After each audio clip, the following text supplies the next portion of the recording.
السلام عليكم ورحمة الله وبركاته. الحمد لله والصلاة والسلام على نبينا محمد صلى الله عليه وسلم. Nous allons poursuivre par la grâce d'Allah subhanahu wa ta'ala nos assises avec, n'est-ce pas, ce livre béni Kitab al-Tawhid. Al-Tawhid الذي هو حق الله على العبيد. C'est Tawhid qui est donc, n'est-ce pas, le droit d'Allah subhanahu wa ta'ala sur ses serviteurs. Mais avant de commencer, Inch'Allah, nous n'avons pas envie de passer sur ce livre-là et de rentrer comme nous sommes venus, c'est-à-dire sans rien retenir. Donc on va, Inch'Allah, essayer de réviser ensemble vite fait, en quelques secondes, ce qu'on a vu dans les dernières séances. Si vous vous rappelez, on avait parlé de 3 chapitres très importants. On a dit Babu man haqqaqa at-tawhid dakhala al-jannata bighayri hisab. Celui qui concrétise le tawhid, cette personne rentre au paradis sans jugement. Et le chapitre qui a suivi, Babu al-khawfu min ash-shirk. Le chapitre, la peur du polythéisme. Et le chapitre qui a suivi, c'était Babu du'a et la shahadati an la ilaha illallah. Chapitre, le fait d'appeler à la ilaha illallah. On avait dit, n'est-ce pas, qu'il y avait, n'est-ce pas, une ressemblance entre ces 3 chapitres-là. Il y avait un lien entre ces 3 chapitres. Celui qui nous rappelle, le lien qui est entre ces 3 chapitres, à celui de Cheikh Al-Fawzan, Al-Irshad ila Sahih al-I'tiqad, qui est un livre très béni, n'est-ce pas, et très bénéfique dans la croyance. Non. Ces 3 chapitres-là, c'est quoi la relation de ces 3 chapitres? Personne? Non. La relation qu'il y a entre ces 3 chapitres, le fait d'avoir Vous avez fait d'avoir la...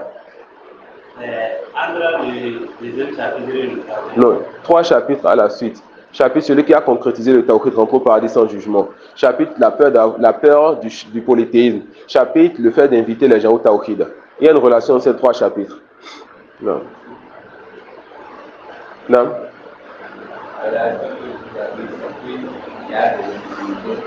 C'est que il y a des difficultés et une belle. Non. Non. On avait dit que celui qui concrétise le tawhid va avoir peur de son contraire qui est le polythéisme. Voilà pourquoi, après avoir parlé de celui qui concrétise le tawhid, il a dit la peur du polythéisme. Et celui qui a concrétisé le tawhid et a peur du polythéisme va appeler autre que lui à ce tawhid-là. Donc c'était ce qu'on a vu. Au début de chaque chapitre, on rappelait cela. D'accord? Ce livre-là, c'est le premier niveau des moutons de Talab al-Ilm. Et il y a 3 livres dedans. On avait dit que Ibrahim, quand c'est venu, Kana ummatan. Ibrahim était une umma. Ça veut dire quoi? Kana ummatan. Qu'est-ce qu'on a dit? Il était un imam qu'on suivait. Non. On avait dit que Ibrahim était qanitan. Ça veut dire quoi? Ibrahim était qanitan.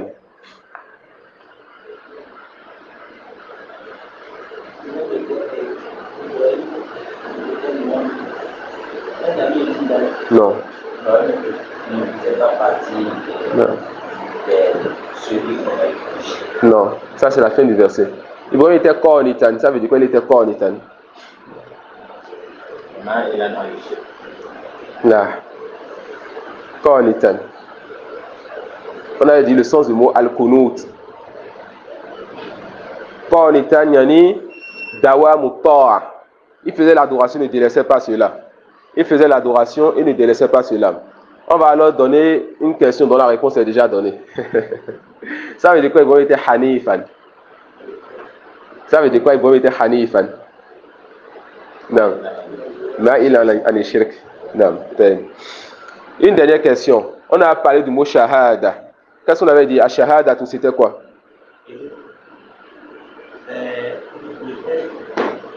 D'avoir la truth. Non. Non. Et de prononcer cela. Vous avez vu quelque chose de très important. La prononciation vient dans un autre cours. Mais si vous aviez ajouté, il y a un truc très important qu'on a répété dans la majorité des cours. On a dit la science est une deuxième chose. Non. La science et la certitude. Et c'est ces 2 choses qui forment dans le cœur du croyant quoi? La croyance, la conviction qu'il a. Et c'est cette croyance qui va l'amener, n'est-ce pas, à dire avec sa langue Ashhadu an la ilaha illallah. Et il faut que les gens entendent, comme on a vu dans le cours de ce matin. Dans ce cas, je rentre sur ce livre alors. Non. Non.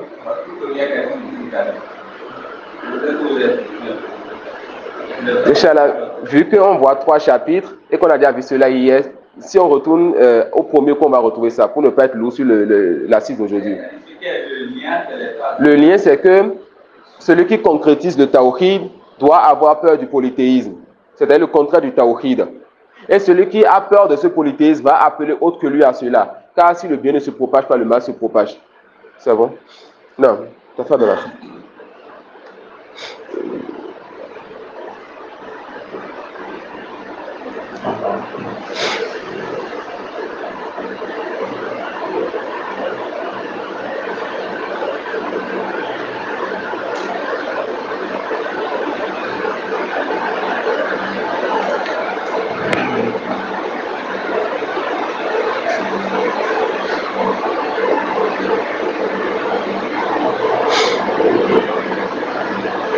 باب من الشرك لبس الحلقة والخيط ونحوهما لرفع البلاء أو دفعه وقول الله تعالى قل أفرأيتم ما تدعون من دون الله إن أرادني الله بضر هل هن كاشفات ضره الآية عن عمران بن حسين رضي الله عنه أن النبي صلى الله عليه وسلم رأى رجلا في يده حلقة من صفر فقال ما هذه؟ قال من الواهنة. قال أنزعها فإنها لا تزيدك إلا وهنا فإنك لو مت وهي عليك ما أفلحت أبدا. رواه أحمد بسند لا بأس به. وله عن عقبة بن عامر رضي الله عنه مرفوعا من تعلق تميمة فلا أتم الله له ومن تعلق ودعة فلا ودع الله له. وفي لفظ من تعلق تميمة فقد أشرك. وعن حذيفة رضي الله عنه أنه رأى رجلا في يده خيط من الحمى فقطعه وتلا قوله تعالى وما يؤمن أكثرهم بالله إلا وهم مشركون. رواه ابن أبي حاتم. نعم. L'auteur il dit rahimakumullah babun min ashirki lubsul halqati wal khayti wa nahwihima li raf'il bala'i aw daf'ihi. Comme on l'a déjà dit, l'auteur après avoir parlé des deux chapitres suivants, man haqqaqa tawhid dakhala al-jannata bighayri hisab, babu al-khawfu min ashirki. Ces deux chapitres là, tout le reste du livre sera un détail pour ces deux chapitres afin d'appeler à cela. L'auteur veut, avec ce livre-là, nous amener à concrétiser le tawhid et avoir peur de son contraire qui est le polythéisme. Donc, celui qui étudie ce livre-là et qui n'avance pas et n'améliore pas son tawhid doit réétudier ce livre-là. Celui qui étudie ce livre-là et qui ne déteste pas encore le polythéisme doit réétudier ce livre-là. Car l'auteur, après ces deux chapitres, tout ce qui viendra par la suite sera l'explication de cela. Il dit, Babul Minashirki, fait partie du polythéisme. Le min qui est venu là, c'est-à-dire fait partie du polythéisme, c'est pas tout le polythéisme, c'est pas tout le polythéisme ça. Lubsul halqati, le fait de porter les bagues, wal khayti, ou de porter des yani au bras ou bien de porter des fils, n'est-ce pas, sur le bras, sur les membres du corps. Il dit wa nahwihima, ou autre que cela, que ce soit des bagues, que ce soit des fils ou autre que cela. Et nous verrons par la suite, il donnera certaines précisions, comme les colis que les gens portent. D'accord? Donc, tout ce qui est porté, le chef veut parler de ça ici. Les raf il bala ou daf ehi. Il a utilisé deux thèmes, et les deux thèmes sont différents. Raf el bala, c'est que le malheur ou le mal t'a déjà atteint. Et tu veux lever cela, n'est-ce pas, en portant cette bague-là, en portant ce fil-là, en portant ce collier-là ou autre. Aoudaf ehi, le mal ne t'a pas encore atteint et tu veux repousser ce qui ne t'a pas encore atteint. Et les savants disent que le deuxième est encore pire que le premier et les deux sont pires. Pourquoi? Car celui-là qui pense qu'il peut porter quelque chose pour repousser le mal qui va l'atteindre, cette personne pense qu'elle peut repousser, n'est-ce pas, le décret d'Allah subhanahu wa ta'ala. Et personne ne peut rejeter ou repousser le décret d'Allah subhanahu wa ta'ala. Maintenant, vous allez voir que le chef va citer ici des choses qui rentrent dans le petit polythéisme. Et on avait déjà dit la dernière fois qu'il y a plusieurs catégories de polythéisme. Les savants, certains disent 2, d'autres disent 3 et d'autres vont même jusqu'à 4. Ça suit? Et tout va revenir aux deux. On dit shirkun akbar ou shirkun asghar. Shirkun akbar, c'est ce que quand tu fais ça, ça te fait sortir de l'islam. Quand tu meurs non musulman. Quand tu fais ça, ne t'enterre pas dans le cimetière des musulmans. Tu es en enfer éternellement. Et ça annule tout ce que tu as fait comme action dans ce bas monde. Et le shirkul asghar, ça annule l'action dans laquelle ce polythéisme est tombé. Tu as prié pour Allah et ensuite tu as eu de l'ostentation pour autre Allah. Tu as prié pour Allah, ensuite tu allais dire aux gens, hier nuit, j'ai passé toute la nuit en prière. Ça, on appelle ça du petit polythéisme. Et quand on dit petit, ce n'est pas pour dire que ça n'a pas de valeur. C'est petit par rapport au grand qui fait sortir de l'islam. Et cette catégorie-là, ça annule l'action que ça a touchée, mais ça ne fait pas sortir la personne de l'islam. Et on a déjà vu hier que les savants divergent. Est-ce que Allah pardonne ça ou pas? Et ce qui est proche des preuves, c'est quoi? Qu'Allah ne pardonne pas cela si ce n'est qu'avec at-tawba. Si ce n'est qu'avec at-tawba. Tu dois faire le repentir sincère. Et ça veut dire quoi? Allah ne pardonne pas cela. Le jour dernier, cela sera posé sur la balance. Cela sera posé sur la balance. Et comment va peser alors le petit polythéisme sur la balance? Qu'est-ce que nous faisons comme action? Et parmi nos actions, dans combien d'actions on espère une récompense avec tout ce que nous avons comme manquement? Ça peut aller. Donc, ici, l'auteur veut nous parler de quoi? Du petit polythéisme, c'est-à-dire ce polythéisme qui ne te fait pas sortir de l'islam, mais qui quand même annule ton action. Et cela est un moyen de tomber dans le grand polythéisme. Donc, les choses qu'il veut citer ici, c'est ces choses-là, quand on tombe dedans, ça ne nous fait pas sortir de l'islam. Mais c'est plus grand que l'innovation et c'est plus grand que qu'on appelle la catégorie des grands péchés. D'accord? Et parmi ces choses qu'il a citées, il a cité les bagues, les fils et tout ce qu'on attache, pensant que ça peut, n'est-ce pas, repousser un mal qui ne nous a pas atteint, ou que cette chose-là peut enlever un mal qui nous a déjà atteint. Pourquoi cela? Pourquoi cela du polythéisme? Parce que le cœur s'est attaché à cela. On a déjà dit que le cœur est pour Allah. Le cœur ne s'attache pas à autre qu'Allah. Et parce qu'on a pensé que ces choses-là, cette bague et ce fil et ce collier, peuvent accorder un bien ou accorder un mal. On a alors pris cela comme cause. Qui est-ce qui nous a précédé dans cela? Allah, c'est lui qui légifère. C'est Allah qui doit dire, je prends ceci comme cause. Ou bien, dans son décret, Allah, il a fait que les gens qui sont doués de raison et qui ont fait la médecine ou bien des expériences légiférées ont vu que ce médicament-là, cette pilule-là, cette seringue-là et autres, quand tu utilises pour telle maladie, ça repousse le mal par la permission d'Allah. Donc, la cause doit être légiférée de deux façons. Soit on a des tests religieux sur cela, soit l'expérience apparente a montré cela. Personne ne doute que quand tu prends tel médicament, c'est une cause pour guérir telle maladie. Ça peut aller. Mais quelqu'un me dit, quand tu mets cette bague-là, la fièvre va partir. On va dire que cela n'est pas apparent, l'expérience n'a pas montré cela. Mais s'il me dit que la grand-mère du village et nos ancêtres ont expérimenté cela, on dit que cette expérience n'est pas apparente. Ça peut aller. Cette expérience-là n'est pas apparente. Donc, ici, les cœurs se sont attachés à autre qu'Allah. Ici, ils ont pris comme cause ce que Allah n'a pas légiféré. Alors, c'est du petit polythéisme. Et vous savez déjà c'est quoi le petit polythéisme? Et l'auteur de ce livre, c'est quelqu'un qui sait comment donner le bon conseil aux gens.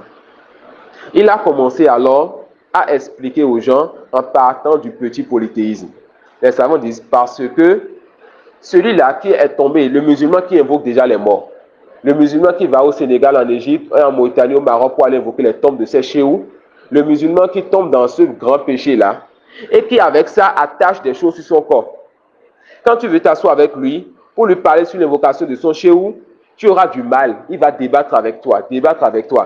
Mais quand tu veux déjà lui amener les preuves sur ce qu'il a attaché au bras, ce qu'il a attaché, ce qu'il a mis au doigt ou bien à la hanche, ce serait plus facile de le convaincre sur cela. Ce serait plus facile de le convaincre sur le petit polythéisme. Et si tu arrives à le convaincre sur le petit polythéisme, ce serait facile de monter avec lui pour lui dire que tu ne dois pas t'attacher ou bien attacher ton cœur à ton chéhou qui est mort de la même façon que tu as compris que tu ne dois pas attacher ton cœur à cette bague-là ou à ce talisman-là. Voilà pourquoi il a commencé par quoi? Il a commencé par le petit polythéisme d'abord. Avant de monter, il va rentrer dans le grand polythéisme et par la suite, Inch'Allah. Et parmi les preuves que l'auteur amène, rahimahullah ta'ala, et avant même ça, sachez qu'Allah vous fasse miséricorde, que le petit polythéisme peut devenir grand polythéisme, en fonction donc de la croyance et de la situation de celui qui a fait ça. Celui-là qui a porté une bague. et cette personne-là porte la bague, pensant que cette bague-là est une cause pour qu'il ne soit pas atteint du mauvais œil. On dit ça, c'est du petit polythéisme. Parce que tu as pris ça juste comme une cause. Mais quand même, tu as pris une cause qu'Allah n'a pas légiférée. Et tu as attaché ton cœur à ceci, pensant que ça peut repousser quelque chose.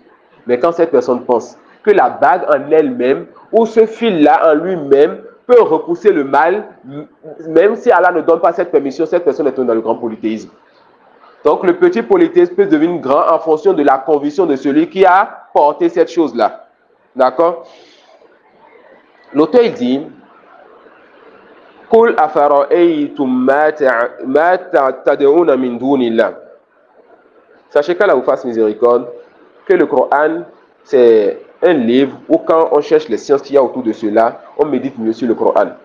Les savants disent que quand le fa afara'aytum vient après le hamza, fa. Quand le fa vient après la hamza, ça montre alors qu'il y a que ce qu'on veut dire est lié à ce qui a précédé. C'est dans un contexte défini. Et dans cette sourate, le début de la sourate, Allah subhanahu wa ta'ala demande Wala in sa'altahum man khalaqa as-samawati wal ard la yaqulunna Allah. Qul afara'aytum. Si tu leur demandais qui est-ce qui a créé les cieux et la terre, ils diraient certainement c'est Allah. Dis, vous voyez, alors celui qui prend le contexte là et qui a compris la faïda entre le hamza qui est suivi du fa, cette personne n'a qu'à savoir que le verset leur le dit. Est-ce vous qui attestiez qu'Allah subhanahu wa ta'ala a créé les cieux et la terre et vous adorez donc en dehors d'Allah et vous invoquez en dehors d'Allah autre que lui? Ça suit? Donc, Afara'aytum qui est venu ici vous dit quoi? C'est donc vous là même qui attestiez qu'Allah a créé les cieux et la terre et ce qui est entre les deux et vous osez invoquer ou demander à autre qu'Allah? Ça peut aller. C'est pour ça qu'on dit quoi? Le fait de croire que c'est Allah qui a tout créé, que c'est lui qui accorde le bien et le mal, qui donne la vie et la mort, ça doit t'amener à adorer Allah et Allah seul. Car tout autre en dehors de lui est faible.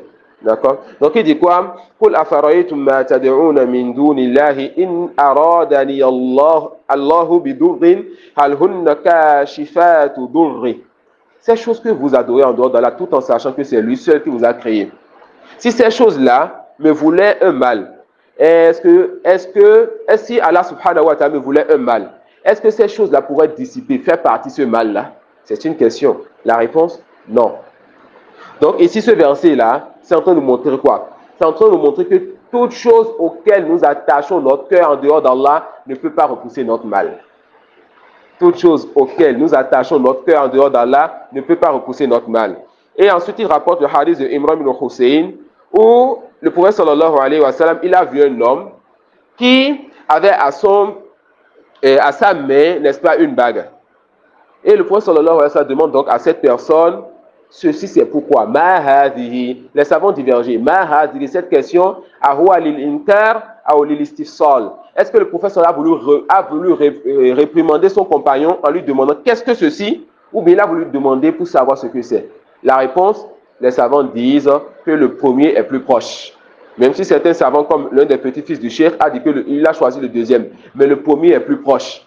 D'accord? Le prophète sallallahu alayhi wa sallam a voulu réprimander et gronder son compagnon en lui disant qu'est-ce que ceci? Le compagnon dit donc minal wahina, c'est-à-dire que cela c'est contre la fièvre. Il porte une bague contre la fièvre. Le prophète sallallahu alayhi wa sallam dit inzi'ha. An-naza' huwa al-khalu' bi shidda. Inzi'ha, c'est-à-dire enlève ça vite. Ça peut aller, enlève ça vite. Il dit fa innaha la taziduka illa wahna. Le prophète sallallahu dit quoi à son compagnon? Que cela que tu as mis, son mal est plus proche de son bien. Cette bague-là que tu as mis, pensant que cela allait te protéger de la fièvre, cela est plus à même de t'amener cette fièvre-là. D'accord? Cela est plus à même de t'amener cette fièvre-là.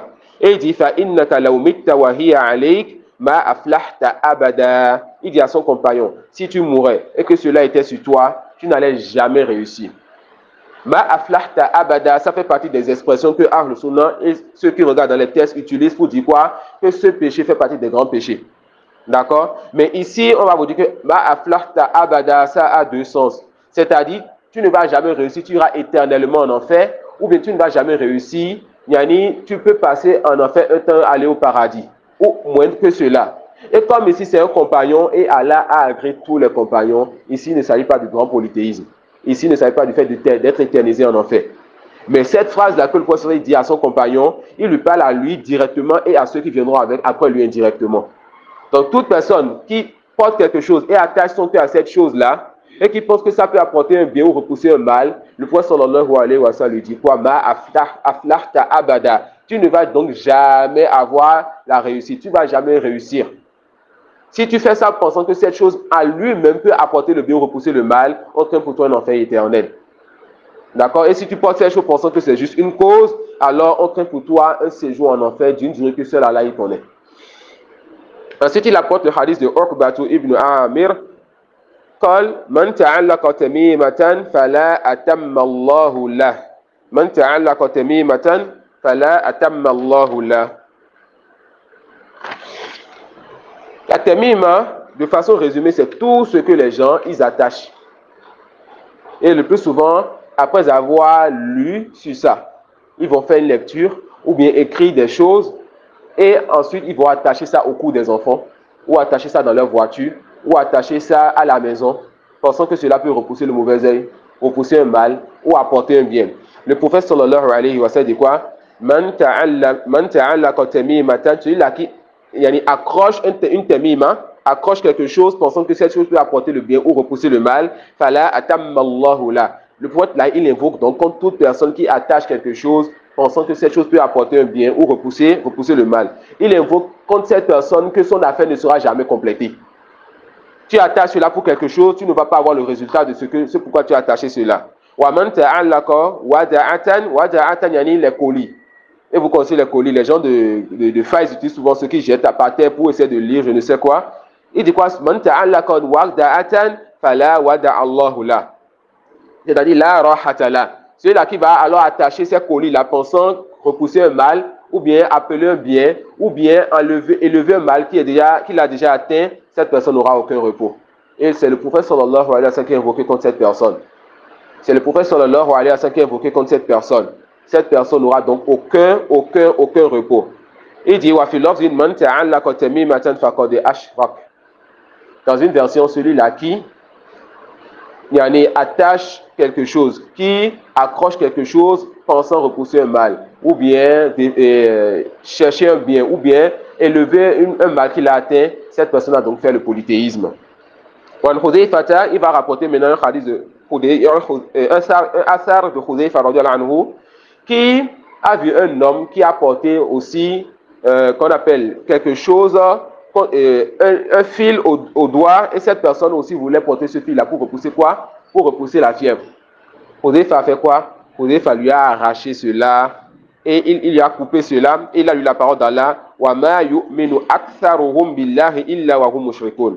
La majorité d'entre eux ne croient en Allah qu'en étant polythéistes. Comment cela est possible? Les savants disent wa ma yu'minu aktharuhum billahi ay fi rububiyya illa wa hum mushrikun fil uluhiyya.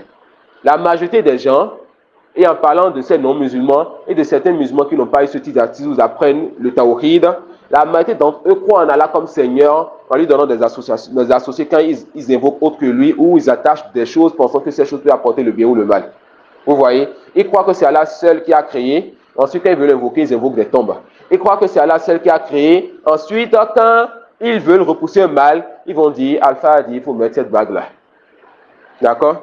Alpha a dit, il faut mettre quoi? Il faut mettre cette bague-là. Non. باب ما جاء في الرقى والتمائم في الصحيح عن أبي بشير الأنصاري رضي الله عنه أنه كان مع رسول الله صلى الله عليه وسلم في بعض أسفاره فأرسل رسولا ألا يبقين في رقبة بعير قلادة من وكر أو قلادة إلا قطعت. وعن ابن مسعود رضي الله عنه قال سمعت رسول الله صلى الله عليه وسلم يقول إن الرقى والتمائم والتولة شرك. رواه أحمد وأبو داود. وعن عبد الله ابن عكيم رضي الله عنه مرفوعا قال من تعلق شيئا وكل إليه رواه أحمد والترمذي. نعم. والتمائم شيء يعلق على الأولاد عن العين، لكن إذا كان من القرآن ترخص فيه بعضهم وبعضهم لم يرخص فيه ويجعله في المنهي عنه، منهم ابن مسعود رضي الله عنه. والرقى هي التي تسمى العزائم، وخص منه الدليل ما خلا من الشرك، فقد رخص فيه رسول الله صلى الله عليه وسلم من العين والحمى. والدولة شيء يدعمون أنه يحبب المرأة إلى زوجها والرجل إلى امرأته. وروى الإمام أحمد عن رويفع رضي الله عنه أنه قال لي رسول الله صلى الله عليه وسلم يا رويفع لعل الحياة ستطول بك فأخبر الناس أن من عقد لحيته أو تقلد وترا أو استنجى برجيع دابة أو عظم فإن محمدا بريء منه. وعن سعيد بن جبير رضي الله عنه قال من قطع تميمة من إنسان كان كعدل رقبة، رواه وكيع. وله عن إبراهيم قال كانوا يكرهون التمائم كلها من القرآن وغير القرآن. نعم.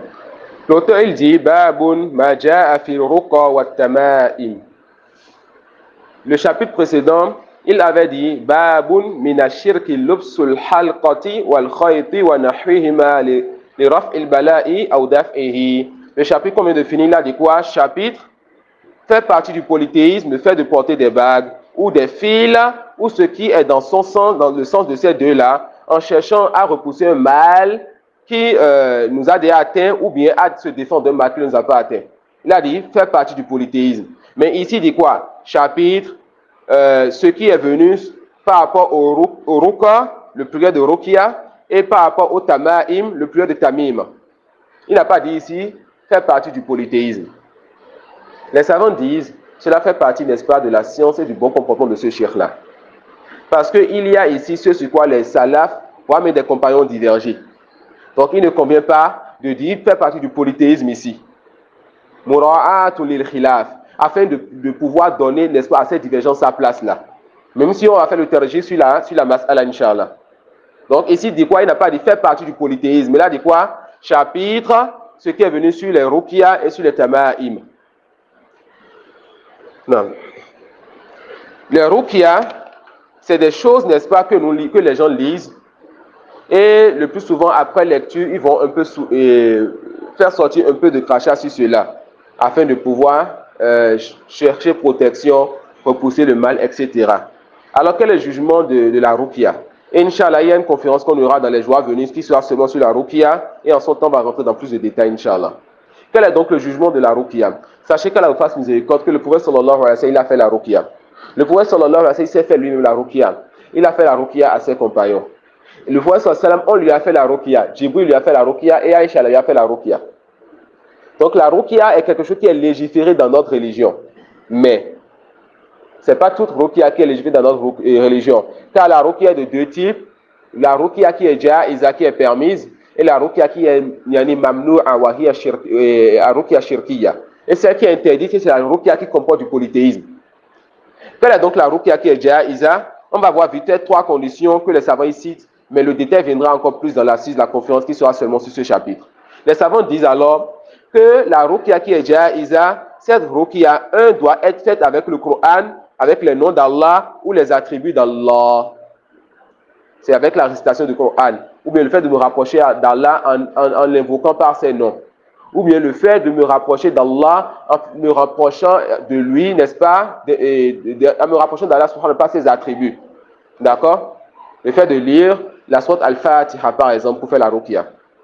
Le fait, n'est-ce pas, pour invoquer pour la personne qui est malade, par exemple, le fait de dire Ya Rabb.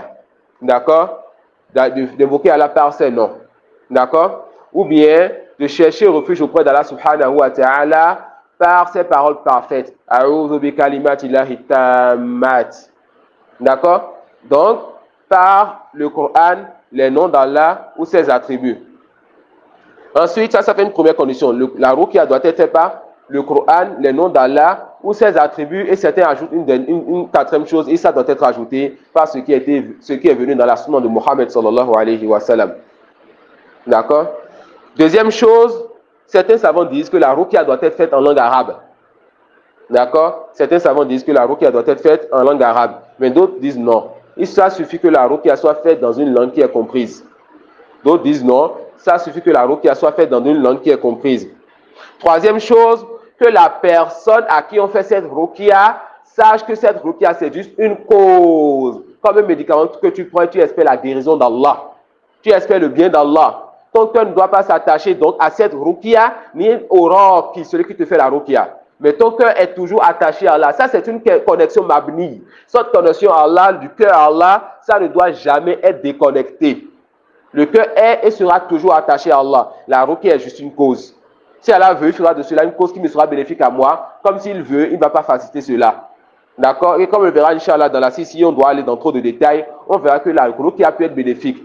Ce qui a été utilisé est bénéfique. Celui qui l'a fait a un cœur fort. Mais celui à qui on a fait cela, cette personne n'a pas un cœur qui est fort. Donc, il ne va pas profiter de sa ruqya. Et il a eu à détailler beaucoup de ces choses-là, dans plus d'un de celles comme Dawa Dawa.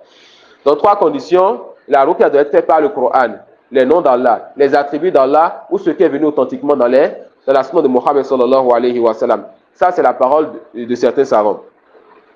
Cela doit être fait dans la langue arabe, n'est-ce pas? Ou, comme l'a dit d'autres, dans n'importe quelle langue qui est comprise. Et la ruqya, elle doit, n'est-ce pas, être faite et la personne doit avoir la conviction que c'est juste une cause. C'est quoi une cause? Si elle a venu facile, si elle veut facile, pas mon cœur attaché à Allah. D'accord? Alors ça, c'est la ruqya qui est légiférée. La ruqya qui n'est pas légiférée, c'est laquelle?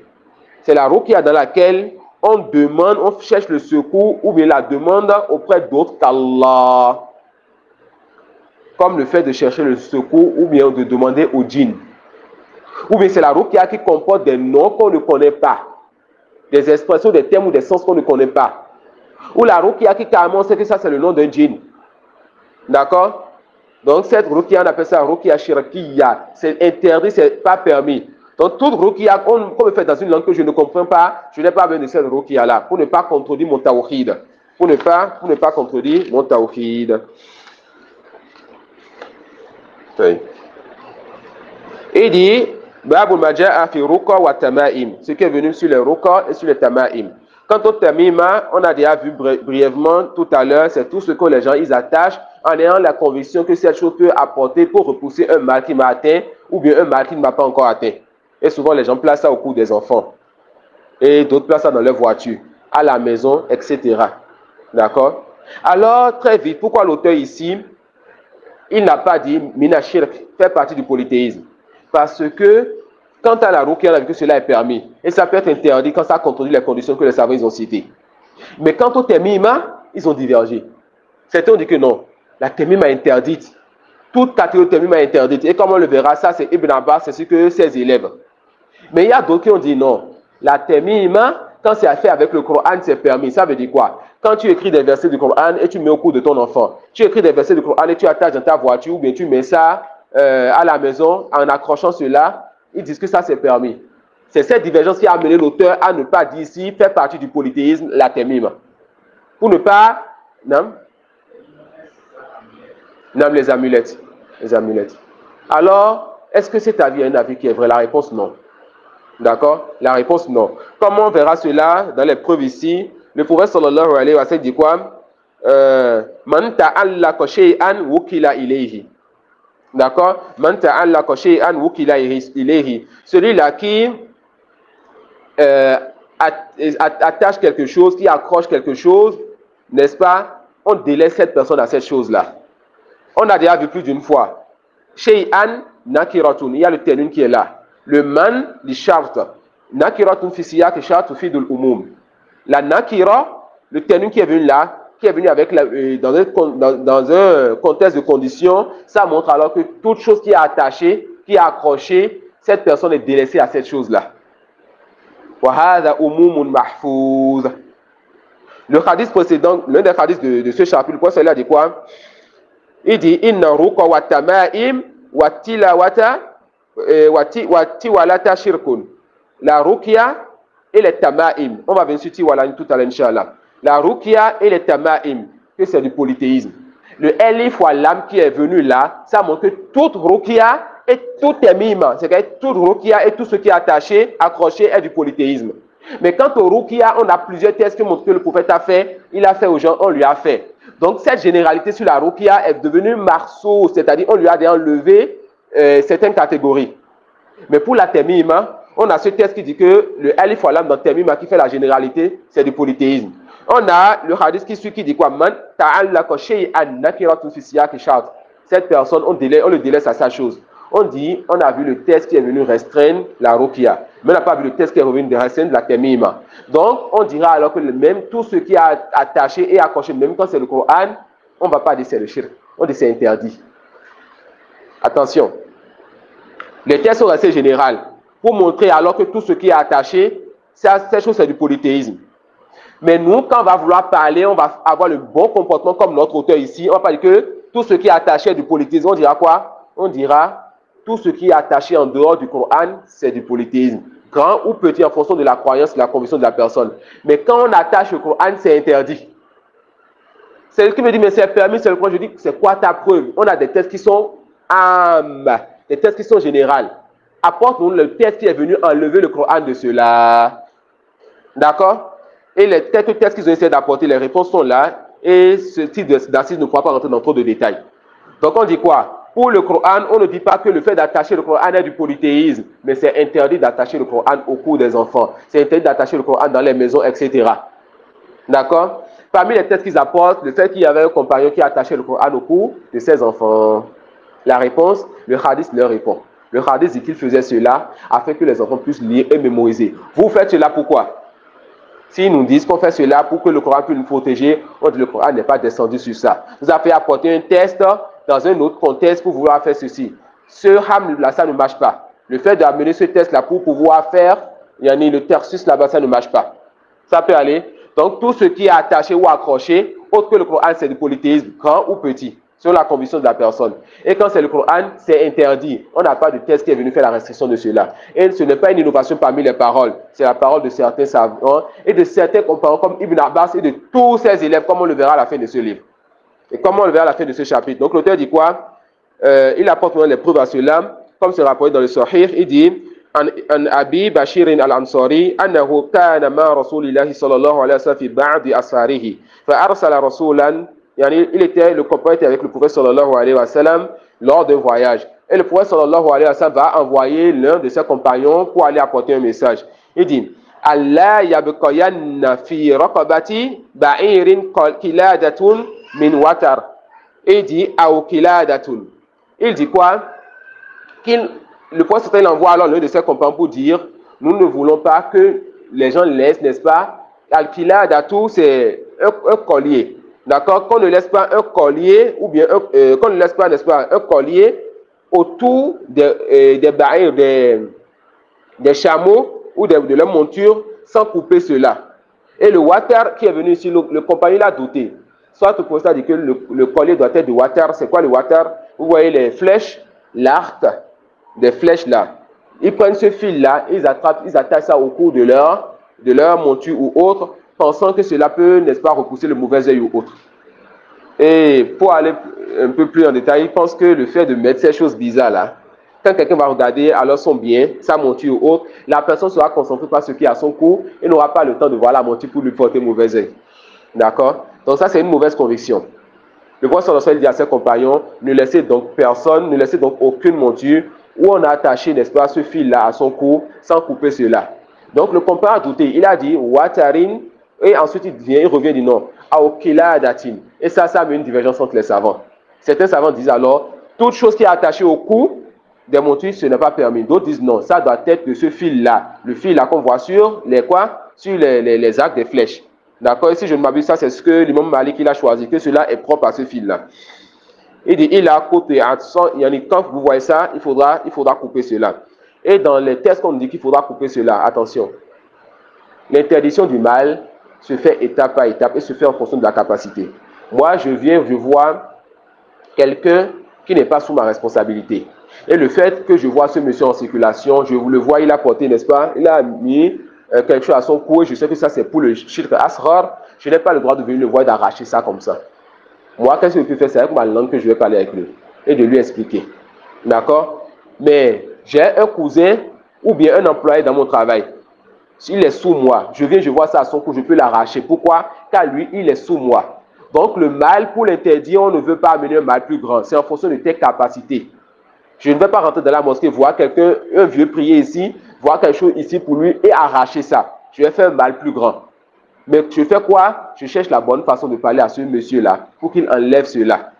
Mais le monsieur, un jour, qu'il voyage, il vient, il voit son enfant porter cela, il peut arracher cela. On a vu 2 hadiths précédemment. Le prophète sallallahu alayhi wa sallam, quand il a vu la bague, ou il a vu le fil, il a fait quoi? Il a dit, enlève ça vite fait. Quand son compagnon causait, il a vu, il a arraché lui. D'accord? Donc chacun fait en fonction de ce qu'il peut. Et le prophète aurait pu arracher car ses compagnons sont sous son ordre. D'accord? Ensuite, il rapporte le hadith de Ibn Mas'ud. Sami'tu Rasulullah sallallahu alayhi wa sallam yaqul inna ruqa wa tama'ima wa tiwalata shirkun. Inna litawkid. Cela c'est pour amener la confirmation, l'affirmation et donner de la force à ce qui veut être dit. Que les ruqa et les tama'im sont du polythéisme. Sauf, on a un texte qui est venu enlever les ruqa tant qu'il n'y a pas de polythéisme dedans. D'accord? Il y a des textes qui sont venus enlever les ruqa tant qu'il n'y a pas de polythéisme. Pour les tama'im, on n'a pas de texte sur cela. Pour tout ce qui est accroché, les amulettes et tout ça. Mais si tu me dis que c'est le Coran, je dis on n'a pas de test pour cela. Si tu me dis que c'est le Coran, je dis que akol le shay bida. Que la moindre des choses, c'est une innovation. Quand tu as utilisé ça et tu as innové dans notre religion, on n'a pas de test de pieux prédécesseur qui a eu à faire ce que toi tu es en train de faire. Et il a ajouté dans ce hadith, wati wala tout. C'est quoi ati wala? C'est, n'est-ce pas, des choses que les gens font en disant que ça fera en sorte que la femme va aimer le mari ou le mari va aimer la femme. D'accord? Donc, c'est des choses qu'ils font pour pouvoir faire aimer l'un des couples son second. Tout cela, ça rentre dans quoi? Dans le shirk. Et ça, na'un min as-sirq, comme le disent les savants. Ça, c'est une catégorie de sorcellerie. Ce que les gens ils font pour que le mari aime sa femme, pour que la femme aime son mari, c'est une catégorie de sorcellerie. Ensuite, il rapporte un hadith où il dit, le prophète sallallahu alayhi wa sallam dit, man ta'allaqa shay'an wukila ilayhi. Celui-là qui attache quelque chose, on le délaisse à cette chose-là. Et si Allah nous délaisse à autre que lui, qu'est-ce que nous pouvons devenir? Si Allah nous délaisse à autre que lui, qu'est-ce que nous pouvons, n'est-ce pas, devenir? Il dit, وروى الإمام أحمد عن وكيع رضي الله عنه قال لي رسول الله صلى الله عليه وسلم يا رويفع لعل الحياة ستطول بك فأخبر الناس أن من عقد لحيته أو تقلد وترا أو استنجى برجيع دابة أو عظم فإن محمدا بريء منه. Le prophète sallallahu alayhi wa sallam, il dit à l'un de ses compagnons que j'espère que Allah va te donner une longévité. Et ça fait partie, n'est-ce pas, des signes de la prophétie, car ce compagnon est mort tardivement. Il dit, j'espère qu'Allah va te donner une longévité. Le prophète est en train de dire aussi indirectement que plus le temps passera, plus le mal va grandir dans notre communauté. Il dit quoi? Alors, informe les gens que celui-là qui attache donc sa barbe, et les Arabes faisaient ça, comme le disent certains savants, pensant que cela pouvait aussi repousser le mauvais œil. D'accord? Donc, celui qui attache sa barbe, ou cette personne qui met, watar, on a dit que c'est le fil qu'on voit sur l'arc des flèches. Celui qui met cela au cou, ou attache sa barbe, ou qui se nettoie avec qu'on appelle les déchets des animaux après qu'ils aient fait leurs besoins, et que ça sèche, tu prends cela pour te nettoyer avec, ou bien l'os des animaux. Le prophète sallallahu alayhi wa sallam dit quoi? Que Mohammed se désavoue de cette personne. Et cette phrase-là, Inna Muhammadan bari'un minhu. Mohammed se désavoue de cette personne, tout comme la phrase précédente, ça fait partie des choses qui montrent que ceci c'est un grand péché. Et parmi les choses qui ont été citées, il y a le shirk asghar. Le fait, n'est-ce pas, d'attacher la bague pensant que cela peut repousser le mauvais œil. Le fait, n'est-ce pas, de mettre un fil au cou pensant que ça peut repousser un mal. D'accord, ou une défense d'un mal. Tout ça, ça rentre, n'est-ce pas, dans le polythéisme. Ensuite, il dit, وعن سعيد ibn Jubair, قال من قطع تميمة من إنسان كان كعدل رقبة. Saïd ibn Jubair, c'est, n'est-ce pas, un tabi'i parmi les compagnons de Ibn Abbas. C'est un tabi'i parmi les compagnons de Ibn Abbas. Il dit quoi, Saïd ibn Jubair? Que celui-là qui va couper une temima, une amulette qu'il a vue sur quelqu'un, on a déjà dit, c'est pas toute personne qui peut aller couper ou arracher. Celui qui va couper une temima, une amulette qu'il a vue sur quelqu'un, c'est comme si cette personne a libéré un esclave. Subhanallah. Car tu viens de libérer son coup du polythéisme, qui va l'amener dans un enfer éternel, waliyazubillah. Mais les savants disent que Saïd ibn Jubair, c'était un tabi'i, c'est-à-dire c'était l'élève d'un compagnon. Nous ne sommes pas les juifs, comme les juifs et les chrétiens, ni comme les adorateurs d'idoles, qui n'ont pas de chaîne de transmission dans leur religion. Saïd, il a pris la science chez Ibn Abbas. Ibn Abbas qui a pris chez le prophète Mohammed sallallahu alayhi wa sallam. Dans la science du hadith, les savants vous diront alors, quand Saïd donne une parole et qu'il ne cite pas son shir, on appelle ça mursal. D'accord? Et les mursal sont de deux types. Mursal sahabi ou al-mursal al-ma'aruf, yani ils outrent le mursal. Il y a ce qu'on appelle le mursal du sahabi, et ça c'est authentique. Car tous les compagnons sont oudoul, tous les compagnons sont dignes de confiance. Mais quand quelqu'un comme Saïd vient parler, Saïd ibn Jubair, d'accord, pas il y a Saïd ibn Jubair et Saïd ibn Musayyib. Saïd ibn Musayyib, ça c'est un autre cas. Et les savants parlent plus de ça quand ils vous parlent, n'est-ce pas, dans les cours de usul, le fiqh de fiqh, et aussi dans la scène de hadith. Lui ne nous intéresse pas ici. Saïd ibn Jubair, quand quelqu'un comme lui vient dire comme ça, que celui qui attache, qui arrache une amulette, qui coupe une amulette, cette personne, c'est comme s'il a libéré un esclave. Parce que notre religion est chère pour nous. Nous disons Jazakallahu khairan. Même si on sait que tu as couché les compagnons, on dit quand même, tu dois nous citer ce compagnon. Sinon, ton hadith est mursal. Ou al-mursal ou daif. Le mursal est un hadith qui est faible. Mais nous avons des savants qui travaillent avec le mursal, comme l'imam Ahmad, Abu Hanifa et Malik. Et d'autres ont mis des conditions pour travailler avec le mursal, comme Ash-Shafi'i. D'accord? Et d'autres ont dit quand le mursal a un sens qui est bon, nous acceptons cela. Donc voilà les erreurs que nous voyons coucher des étudiants aujourd'hui dans la jurisprudence. Ils te disent que Hada hadith mursal fawab daif la yuhtaju bihi. Ce hadith le mursal c'est faible, on ne travaille pas avec cela. Mais tu vois Ahmad te dit Hada al-hadith daif wa yuhtaju bihi. Ahmad te dit que ce hadith est faible, mais on travaille sur ce hadith là. Pour comprendre cela, c'est dans les livres de usul et de sciences de hadith.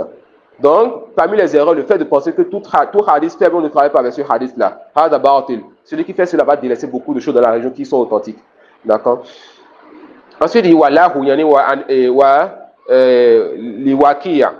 En Ibrahim, yani Anakhoi, Kala Kanu, sa parole, il dit, et toujours Wakiya, rapport de Ibrahim Anakhoi, Kanu, le il qui est voulu ici, c'est-à-dire les élèves de Ibn Mas'ud. Je ne sais pas si j'ai eu à dire dans nos échanges tout à l'heure que les élèves de Ibn Mas'ud, eux, ils ont vu que le Coran et tout est mima interdit. Oui, mais j'ai dit Ibn Abbas. Si il y a dit Ibn Abbas, c'est une erreur, un lapsus. Ce qui est vrai, c'est Ibn Mas'ud. Donc, les élèves de Ibn Mas'ud, yakrahuna at-tama'ima kullaha min al-Qur'an wa ghayr al-Qur'an. Ibn Mas'ud ainsi que ses élèves, yakrahuna qui est venu ici, karahatu tahrim. Ils interdisaient, c'est pas qu'ils détestaient juste, ils interdisaient tout type de tamima, tout type d'allumette, que ce soit du Coran ou de autre que ce Coran. D'accord? Que ce soit du Coran ou autre que cela. Non. Le chapitre qui vient n'est pas trop long, patientons juste 5 ou 10 minutes, Inch'Allah.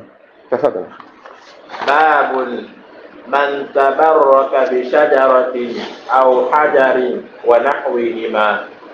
Wa qawlu Allah ta'ala afara'aytumul lata wal uzza al-aya an abi waqid al-laythi radiyallahu anhu qala خرجنا مع رسول الله صلى الله عليه وسلم إلى حنين ونحن حدثاء عهد بالكفر وللمشركين سدرة يعكفون عندها وينوطون بها أسلحتهم يقال لها ذات أنواط فمررنا بسدرة فقلنا يا رسول الله اجعل لنا ذات أنواط كما لهم ذات أنواط فقال رسول الله صلى الله عليه وسلم الله أكبر إنها السنن قلتم والذي نفسي بيده كما قال بنو إسرائيل لموسى اجعل لنا إلها كما لهم آلهة قال إنكم قوم تجهلون لتركبن سنن من كان قبلكم رواه الترمذي وصححه. نعم. L'auteur dit maintenant Babun man tabarraka bi shajaratin aw hajarin wa nahwihima. Atabarruk talabul baraka. Atabarruk, le fait de chercher la baraka. Donc ici l'auteur te dit chapitre celui qui cherche la baraka des arbres ou des pierres et ce qui a et autre que ces deux choses-là. Celui qui cherche la baraka des arbres ou des pierres ou autre que ces choses-là. Il veut te dire indirectement quel est le jugement de celui qui cherche la baraka des arbres, des pierres ou autre chose. Quel est le jugement donc de cette personne-là? Wal barakatu kasratul khayri wa dawamu.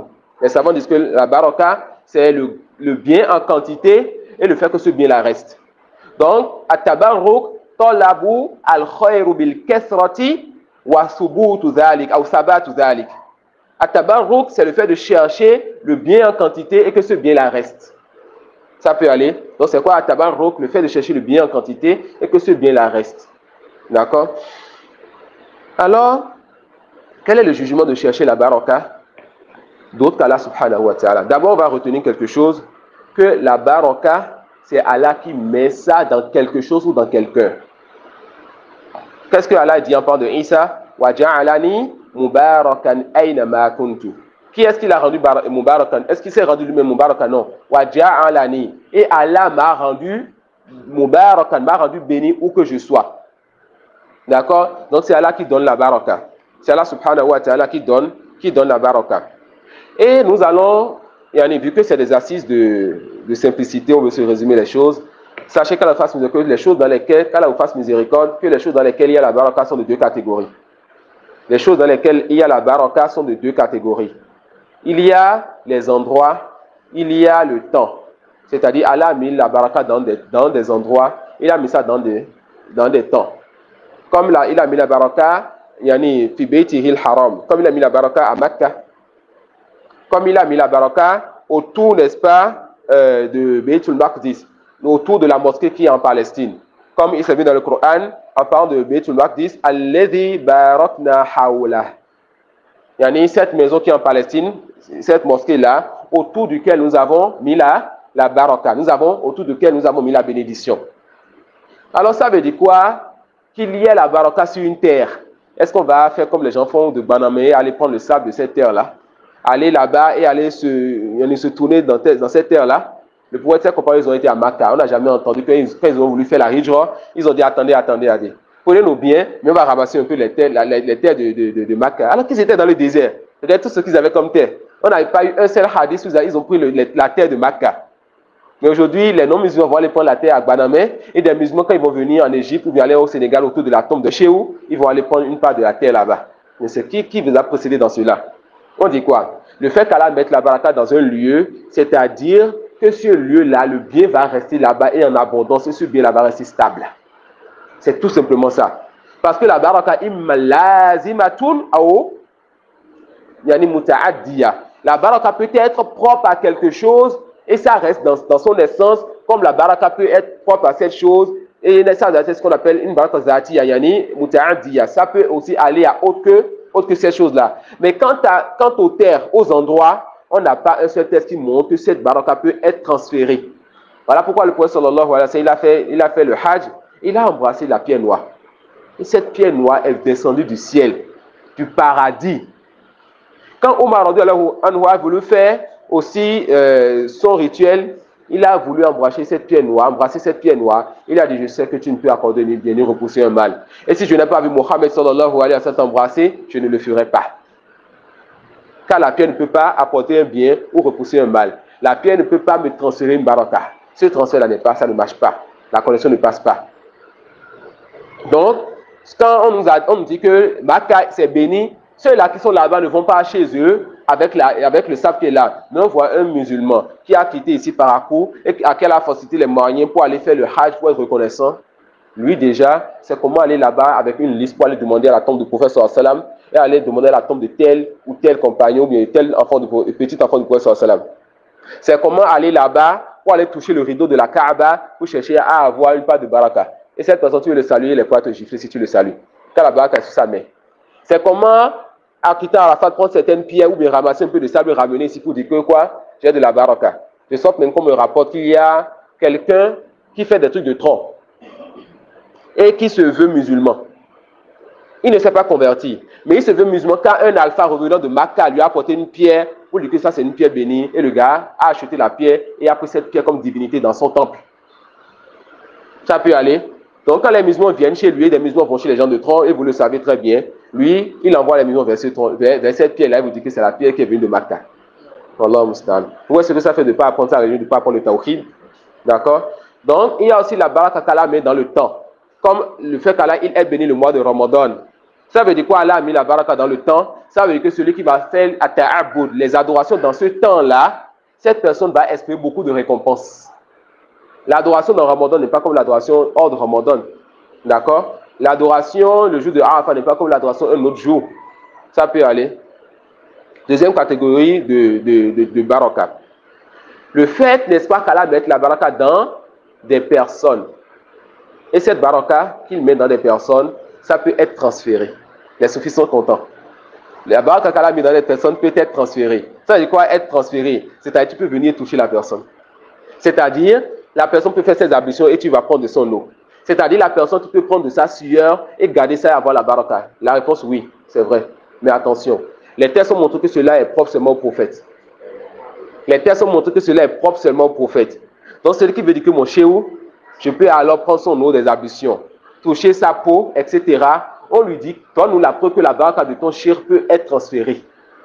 Donne-nous donc la preuve de cela. La preuve, ils n'ont pas cela. Soulever la montagne de Uhud, soulever une montagne serait plus facile à ces soufis-là que de nous sortir une preuve pour montrer que leurs chéous, leurs alphas, leurs oustas sont capables de transférer leur baraka. Ces chéous, tout ce qu'on veut faire du commerce avec les gens. Vous voyez, ils veulent faire du commerce avec les gens. Donc nous disons que ça, là, cette deuxième catégorie est propre à qui? Est propre aux prophètes. Et si quelqu'un nous dit, mais les prophètes sont des gens pieux, on dit non, mais avant ton chéou, on allait lire les compagnons. Aucun test nous a montré qu'un compagnon ou bien un élève des compagnons est allé faire cela aux compagnons. Es-tu meilleur que les compagnons? Ton chéri est-il meilleur que les compagnons? Tu ne peux pas alors nous dire qu'un tel, on peut aller chercher la baraka en le touchant. Ça peut aller, un tel, on peut aller chercher la baraka en le touchant. L'auteur dit, Qawluhu ta'ala, afara'aytumul lata wal uzza. D'accord? Et ça, c'est un exercice que je vais nous donner. On avait tout à l'heure que le Hamza, quand c'est celui du Fa, cela est lié à un contexte. Celui-là qui va revenir au contexte du verset va comprendre encore plus ce qui va se passer dans ce verset. Je ne vais pas être plus long, qu'on a déjà fait point d'une heure. Donc, Allah dit quoi? Afara'aytumul lata wal uzza wa manata thalithata al-ukhra. Est-ce que vous avez donc vu ces trois divinités-là, Lat, Uzza et Manat?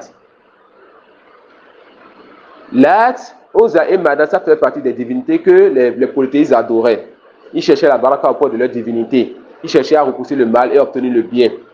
D'accord? Et ces choses-là, Allat, c'est la tombe d'un homme pieux.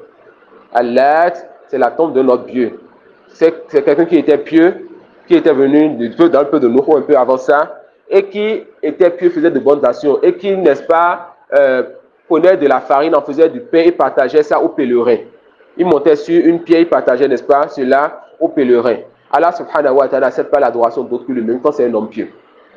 Même quand c'est un homme pieux. Donc ceux-là qui vont nous dire quoi? Que mon chien, on peut le chercher la baraka autour de lui, ou bien autour de sa tombe, on dit là, c'est une tombe d'un homme pieux, et Allah interdit de chercher la baraka autour de sa tombe.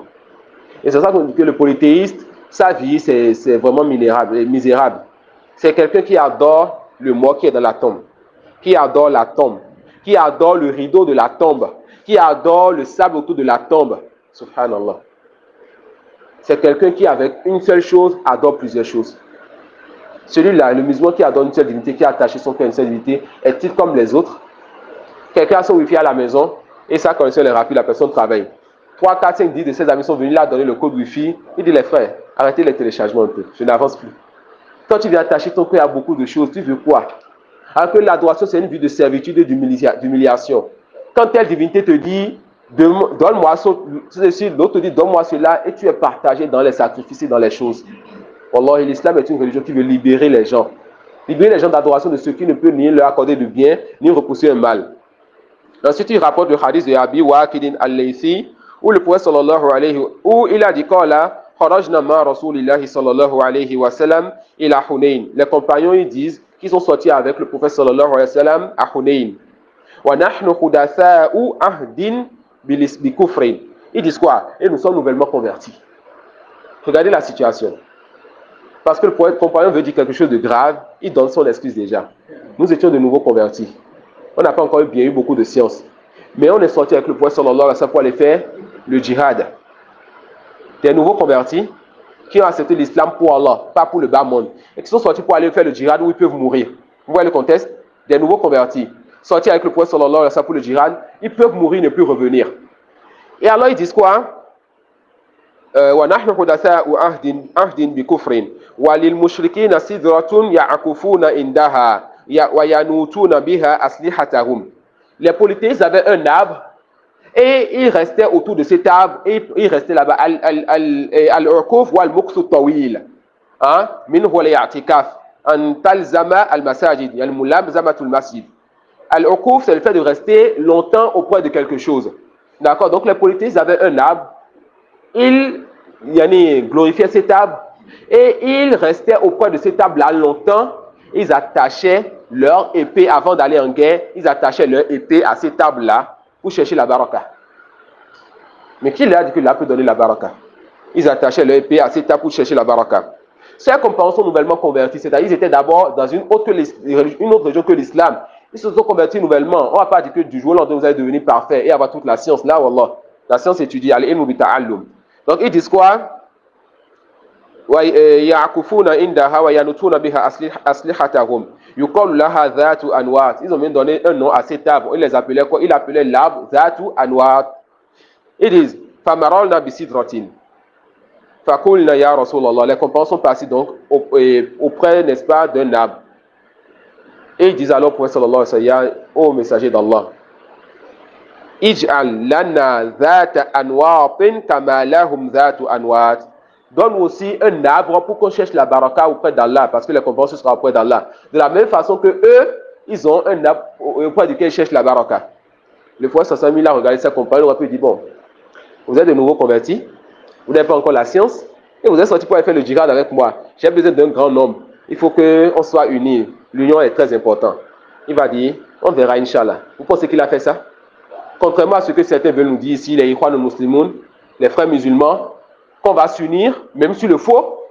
Le prophète voit ses compagnons dans cette situation. Et il dit, Allahu Akbar. Subhanallah, il fait le takbir. Innaha sunan. Ça, c'est la voie, c'est une voie qui est tracée. Ça, c'est une voie que vous êtes en train de suivre. Regardez comment il va être dur envers ses compagnons nouvellement convertis, sortis pour le djihad. Ceci, c'est une voie que vous voulez suivre. Kultum, vous avez dit.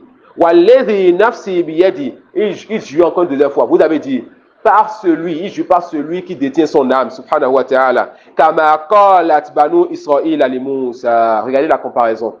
Vous avez dit, comme les enfants d'Israël, ils ont dit à Moussa. Le prophète compare donc la parole de ses compagnons et cette situation à la parole et la situation des enfants d'Israël, des gens qui étaient des gens les plus têtus. Regardez cette comparaison-là.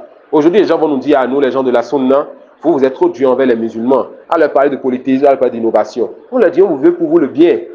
Le prophète sallallahu alayhi wa sallam, par cette dureté, veut faire en sorte que les compagnons, ceux-là vont quitter leur cœur, ils ne vont plus demander cela une prochaine fois. Qu'est-ce que les enfants d'Israël ont dit à Moussa? Ils ont dit quoi? Ij'al lana ilahan kama lahum aliha. Subhanallah. Donne-nous une divinité. Moussa est sorti avec ses compagnons. Et ces gens-là, têtus et entêtés, ils voient un peuple, après tous les signes qu'Allah les a montrés, après avoir traversé la mer, ils voient un peuple qui adore autre qu'Allah. Ils demandent à Moussa, donne-nous aussi une divinité, tout comme eux, ils ont une divinité. Subhanallah, Allah qui vous a sauvé, vous l'avez déjà oublié. Il vous sauve, vous l'avez oublié déjà. Donne une divinité, tout comme ceux-là, ils ont une divinité. D'accord? Donc le prophète il dit à ses compagnons, vous êtes de la même chose que ces gens-là. Donne une divinité de la même façon que ces gens-là, ils ont une divinité. La tarkabunna sunana man kana qablakum. Et le prophète il va encore faire une nouvelle prophétie, comme on le dit, comme les autres le disent. Il dit quoi? Vous allez suivre donc la voie de ceux-là qui vous ont suivi. Il a mon rahima rabbi. Celui-là qui ne veut pas suivre la voie de vous allez suivre la voie de ceux-là qui sont venus avant vous, les juifs et les chrétiens. Celui-là qui ne veut pas suivre la voie des juifs et des chrétiens, s'égarer ou être sous la colère d'Allah, cette personne doit étudier alors le tawhid et sa croyance et s'attacher à cela. Et savoir c'est quoi le polythéisme afin de fuir cela. Car sachez qu'Allah fasse miséricorde, que ce que le prophète il donne comme prophétie, quand il promet quelque chose, quand il dit que quelque chose va se passer, et quand Allah vous dit que des gens vont aller en enfer dans cette communauté, sachez que Allah subhanahu wa ta'ala, il fera rentrer des gens en enfer. Et sachez que dans notre communauté, des gens vont suivre ceux qui sont venus avant nous. Pourquoi? Car si personne parmi les musulmans ne va en enfer, Allah aura menti. Voilà, ahsana qawl min qawlillah. Il n'y a pas une parole qui est plus véridique que la parole d'Allah. Et quand le prophète sallallahu alayhi wa sallam dit quoi? Que des gens vont suivre les juifs et les chrétiens dans leurs égarements, sachez que les gens vont le faire. Sinon le prophète aura menti. Wa huwa sadiqul masduq. Ça peut aller. Jazakumullahu khairan. Wa subhanaka wa bihamdik. Ashhadu an la ilaha illa anta astaghfiruka wa atubu.